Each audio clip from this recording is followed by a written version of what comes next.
Right now, the world sentiment score is at plus 0.15, and momentum is climbing at plus 0.45.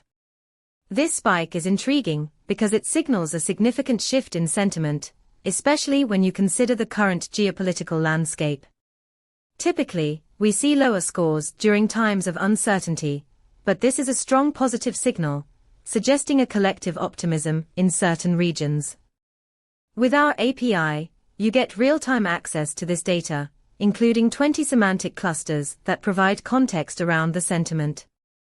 Imagine building a dashboard that alerts you when sentiment shifts significantly, enabling you to make informed decisions based on real-time emotional data.